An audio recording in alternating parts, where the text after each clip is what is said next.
Yun yung sinasabi namin tayo sa mga ano, sa mga maraming ganyan na nagpupunta rito para humingi ng tulong no, galing pa sa iba-ibang lugar.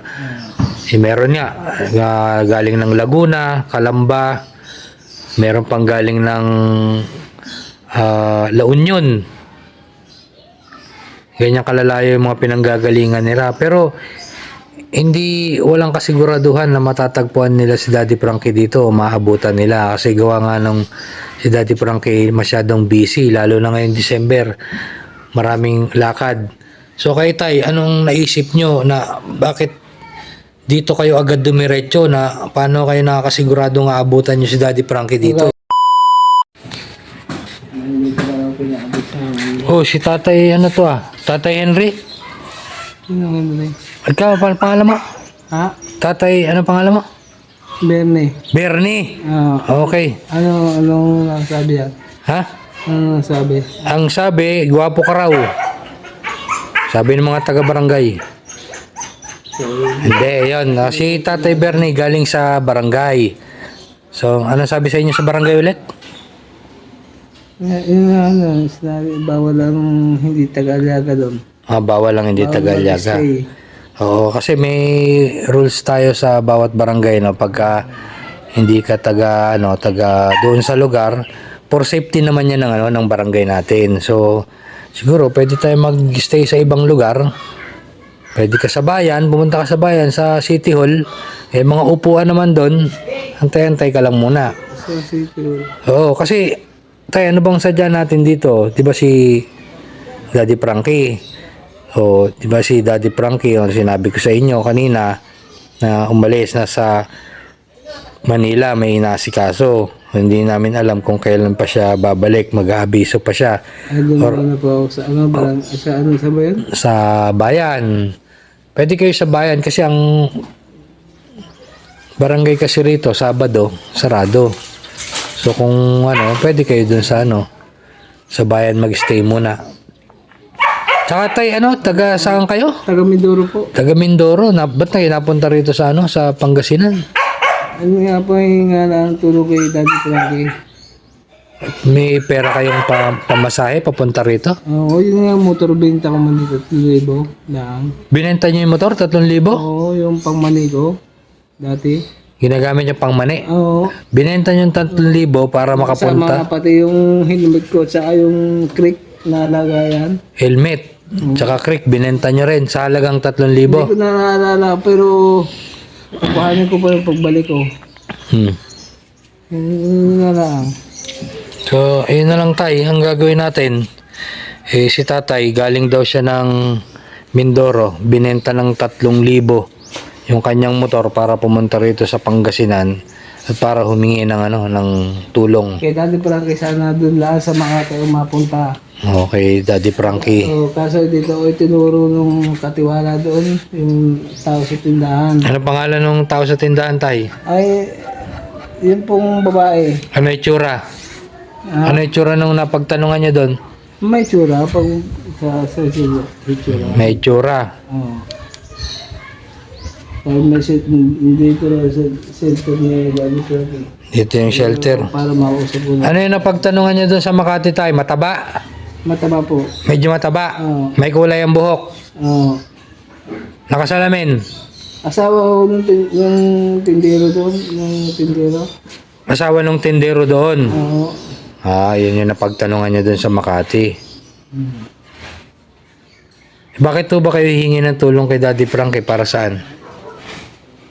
Yun nga po, para ma-recover ko na yung ko sa... Ma-recover yung? Ma-recover ko na yung asawa ko at mga anak para kabalik ang mandaang ibig baga ilang taon na kayo hindi kita. Beto, asan ba yung asawa niyo? Ha? Asan ba yung asawa niyo?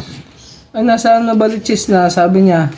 Sa Nubaliches? Oo, ay saan ko baga hanapin sa Nabaliches. Yung mga anak niyo, asan? Ay, anak ko na nga, may asawang daw sa Las Piñas. Sa Las Piñas, wala kayong contact ng anak niyo? Wala nga eh. Hindi kayo nagkakausap? Pati asawa niyo, hindi kayo nagkakausap? Ilang ba lahat ng anak niyo? Isa lang.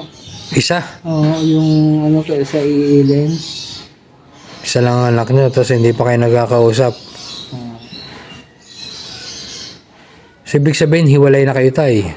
ayun na. Ba't ba kayo hiniwalay na asawa nyo? Pinasasupot nga. Sa? Pinasasupot. Financial support? Eh, wala kayong trabaho. Wala akong trabaho nun eh. Nag-waiter ako nun ay kulang ang sa lang waiter magkano baga 50 pesos sa gabi. Nakakard ko. Waiter, 50 pesos isang gabi. Tapos pagka konting bait para bigyan ng Tip. tip ng mga customer ay wala rin. Saan ba kayo nag-waiter? Anong lugar? Sa Airport Road Paranaque. 50 pesos lang? Napakamura naman, libre na pagkain. Hindi libre ang pagkain? Nakakalibre yung mga babae pagka nagkakain ay hindi nakakalibre. Sinong magyayang kumain? Yung mga babae na staying doon. Ay, mga babaeng stay in. Pag niyaya ka, libre na pagkain. Pero ang sahod mo, 50 pesos lang.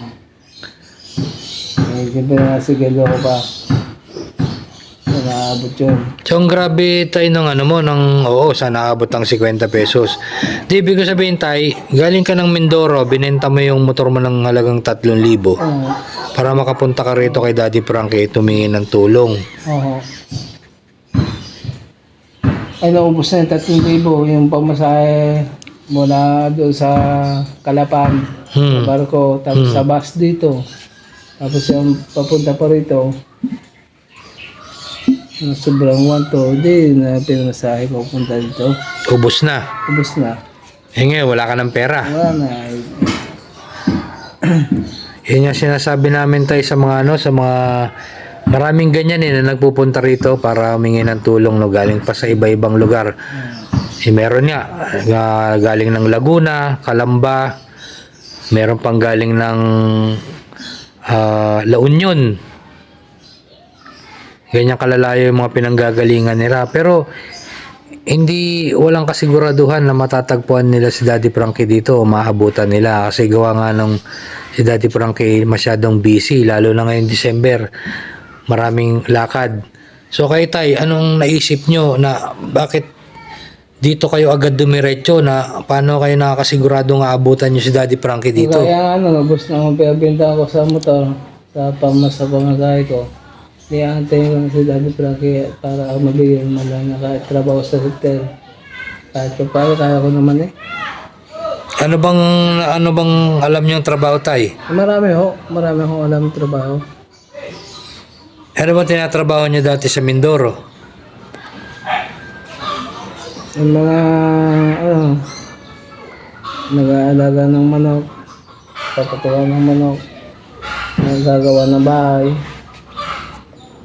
Papatuka kayo ng manok. Tsaka nag-aalaga kayo ng bahay. Gumagawa ng bahay. Gumagawa kayo ng bahay. So paano yan tay? Wala si Daddy Frankie. Hindi nyo makakausap ngayon kasi nasa Maynila siya. Kung kailan siya dumating. Paano yung kung isang linggo siya doon? Di sa linggo rin ako maghihintay. Saan kayo maghihintay? Di wala na. Kasi dito po, sa totoo lang, hindi po talaga nagpapa-stay si Daddy Frankie dito. Kung hindi ka naman beneficiary, hindi ka pwede dito sa lugar ni Daddy Frankie. Pero yun, for safety lang. Siyempre, maraming mga, di ba, mga... Hindi naman ako sa mga kanila. Oo. Kasi, di ba, maraming hindi naman natin masabi. May mga masasamang loob na nagpapanggap-panggap lang, di ba, tay? Kaya nga mapunta ako sa bayan. Sa bayan, pwede ka naman mag-stay doon. Sa bayan? Diyan lang, sa may malapit sa palengke.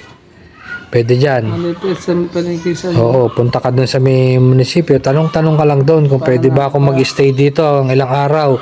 Aantayin ko lang si Daddy Frankie, ganon. Kasi kung sabi nyo, dyan sa barangay, hindi kayo mag-stay, pwede mag-stay. Kasi, Kaya magsabi-sabi din sa... ba't kayo mahihiya? Well, hindi naman nga kayo sabi nyo, hindi kayo gumagawa ng masama, ba't kayo mahihiya? So makiusap na lang muna kayo doon, tay. Ano? Yan nyo, anong oras na? Mag-alas 5 na, kumain na ba kayo? Pananghalian? O, kumain na kayo. So mamaya, anong oras? Magdidilim. Saan sa akin dyan? Diyan lang, palabas lang kayo dyan, nasa may kanto. Yun, yung dinaanan niya, di ba? Sabi niyo, kinuha niya yung bag niya sa barangay. Yun lang din, magabang kayo dyan. Oh, lakad-lakad kayo habang wala pa. Pag nakasakay kayo, tricycle, bigay lang kayo ng 50 pesos. Kabayan. Hanggang doon na yun. Makarating na kayo doon. Tapos doon, Ako sa saan mga... hindi, alam naman nila yung, alam ng mga tricycle yan dito. Kasi mga kabisado nila yung mga lugar dito eh. Pagdating doon, May hindi ko ako kanina. punta kayo sa City Hall, tanong lang kayo kung saan pwede mag-stay doon kasi kamo. May tatanungan kayo pa saan ka. Tatanungan ako sa sasakyan ko. Wala namang problema, mababait ang tao dyan tayo sa munisipyo, Ano sasabihin ko? sa City Hall. Dito ako mapunta. Oo, mabait naman ang tao dyan, wala namang hindi mabait dyan. Eh, siguro lang, kaya hindi na kayo matanggap dito sa, sa barangay, gawa nga ng Sabado ngayon, wala silang siyempre sinasara May yan. party pati sila. May? May party sila. May party, o kaya pala tayo. May Christmas party. Christmas party. So, yun na muna tay. Stay muna kayo doon. Labas lang kayo dyan, sakay kayo ng tricycle, tapos sabihin nyo, sa lang kayo sa City Hall. Alam na nila yun. Tay, pasensya na tay ha. Okay. Pag paparte ka muna tay. Ano masasabi nyo muna kayo kay Daddy Frankie kung sakaling dumating siya o kaya masigurado mapapanood niya to. Ano masasabi nyo? Dati Frankie, hintayin mo akong para tayo mag-kausap sa susunod na mga araw. Kung nasaan ka man po ngayon, salamat po sa inyo. Okay. Pasensya na tay ha. Ingat po kayo. Kaya mga kababayan, mga kabarangay, si tatay, pangalawang balik na dito. Galing siya sa barangay. So hindi siya pinag-stay doon kasi gawa nga nung may parting gagawin. Tsaka syempre for safety na rin. Sabado ngayon, walang mag-asikaso sa kanya. So kailangan niya talagang mag-stay sa ibang lugar. So mga kababayan, supportahan po natin Team Daddy Frankie at si Daddy Frankie Official. Maraming salamat po.